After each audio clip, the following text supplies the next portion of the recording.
वासंतीय नवरात्रि की 9 तिथियों में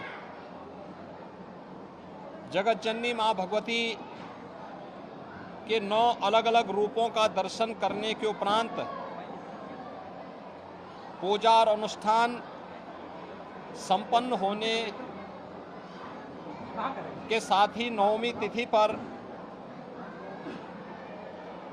मर्यादा पुरुषोत्तम भगवान श्री राम का जन्मोत्सव का कार्यक्रम भी अभी पूरे उत्साह और उमंग के साथ सभी देव मंदिरों में संपन्न हुआ है। आज प्रदेश के अंदर अलग अलग स्थलों पर अयोध्या में श्री राम जन्मोत्सव का कार्यक्रम पूरी भव्यता के साथ लाखों की संख्या में श्रद्धालुओं की उपस्थिति में संपन्न हुआ है। हर देव मंदिर में अयोध्या धाम में काफ़ी उत्साह है, काफ़ी उमंग है।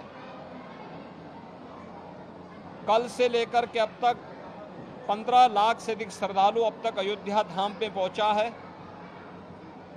ब्रह्म मुहूर्त से ही वहां पे पवित्र सरयू नदी में स्नान करने के बाद श्री हनुमानगढ़ी और राम जन्मभूमि के साथ साथ सभी पवित्र स्थलों में दर्शन के बाद श्री राम जन्मोत्सव के कार्यक्रम के साथ शामिल हो रहा है।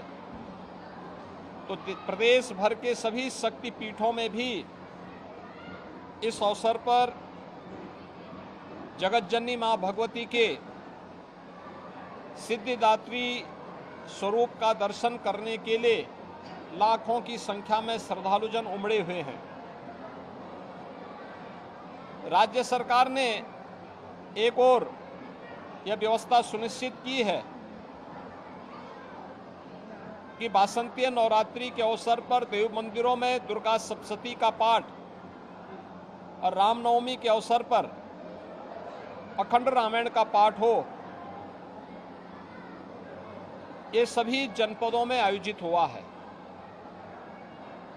सभी जनपदों में यह कार्यक्रम सुचारू रूप से संपन्न होने के साथ ही श्रद्धालु जनों की सुविधा और उनकी सुरक्षा की भी पुख्ता व्यवस्था की गई है। हम सब इस बात को जानते हैं कि धर्म हमें कर्तव्य का बोध कराता है। धर्म को हम मात्र उपासना विधि न समझें, बल्कि यह हमें सन्मार्ग पर चलने और हमारे कर्तव्यों का बोध हमें कराता है। और इसलिए सरकार के स्तर पर हर उस सात्विक वृत्ति को, सकारात्मक और रचनात्मक प्रवृत्ति को प्रोत्साहित करने का कार्य हमेशा किया जाता है और सरकार उसी कार्यक्रम को लेकर के निरंतर प्रयास कर रही है। मुझे प्रसन्नता है कि नवरात्रि के कार्यक्रम पूरे प्रदेश भर में पूरे उत्साह और उमंग के साथ श्रद्धालु जनों ने इस पूरे कार्यक्रम में भागीदारी बनकर के देव मंदिरों में, शक्तिपीठों में दर्शन किया और श्री रामनवमी के आयोजन में अयोध्या धाम में भी लाखों की संख्या में श्रद्धालु जनों की उपस्थिति इस बात को प्रदर्शित करती है कि सात्विक और रचनात्मक प्रवृत्ति तेजी के साथ आगे बढ़ी है। देश के अंदर आदरणीय प्रधानमंत्री जी के नेतृत्व में जिस रचनात्मकता को आगे बढ़ाया गया है वो एक नए भारत की ताकत है। उत्तर से दक्षिण, पूरब से पश्चिम, आज पूरा भारत जब एक स्वर में प्रधानमंत्री मोदी जी के नेतृत्व में बोलता है, यह भारत की ताकत का एहसास भी कराता है। भारत के सामर्थ्य को भी दुनिया के सामने प्रस्तुत करता है। एक समर्थ भारत, एक शक्तिशाली भारत की ताकत का एहसास यह सब करता है और स्वाभाविक रूप से एक समर्थ भारत के अंदर ही ये संभव हो पाया है कि राम राज्य की उस परिकल्पना को साकार किया जा सके जिसमें बिना भेदभाव के शासन की योजना का लाभ हर गरीब, हर किसान, हर नौजवान, हर महिला और समाज के प्रत्येक तबके तक पहुंचाया जा सके। इस सदी की सबसे बड़ी महामारी के दौरान सरकार की संवेदनशीलता और सरकार के सामर्थ्य को देश और दुनिया ने देखा है, और इससे पहले भी अनेक जो कार्यक्रम जन कल्याणकारी प्रारंभ हुए हैं केंद्र सरकार के द्वारा, राज्य सरकार के द्वारा, वह भी हम सबके सामने है।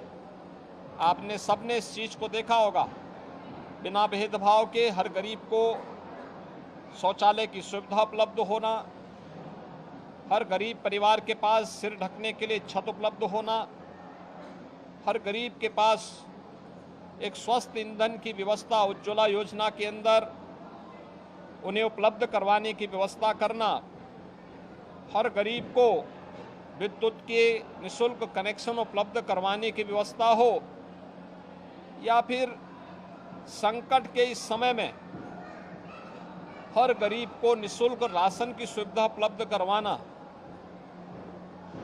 अनेक ऐसे कार्यक्रम हैं जिन कार्यक्रमों के माध्यम से प्रत्येक नागरिक के जीवन में व्यापक परिवर्तन करने के एक बृहद अभियान का हिस्सा सरकार बनी और सफलतापूर्वक उसे आगे बढ़ाया है। इस सरकार के सकारात्मक और रचनात्मक उस प्रवृत्ति को ही प्रदर्शित करता है जो हमें हमारा धर्म सिखाता है। धर्म को हम उपासना विधि मानने की भूल न करें। उपासना विधि किसी एक विशिष्ट पद्धति को लेकर के उसके प्रति आग्रही बनाता है।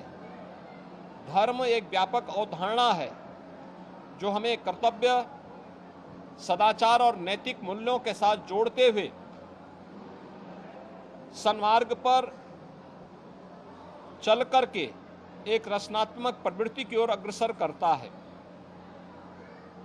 हमें उस व्यापक धर्म को अंगीकार करना होगा जो हमें भेदभाव और किसी भी प्रकार की अव्यवस्था से मुक्त सबके कल्याण के भाव के साथ जोड़ने का कार्य करता है।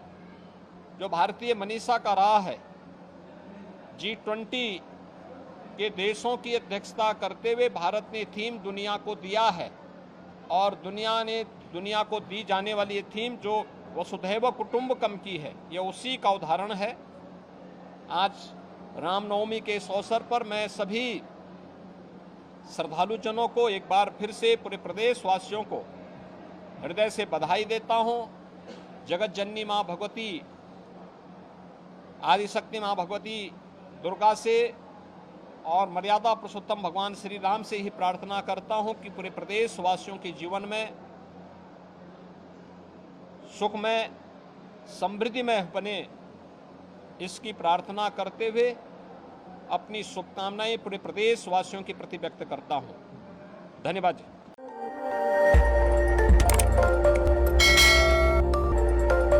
खबर आपकी, नजर हमारी। देखते रहिए आई इंडिया।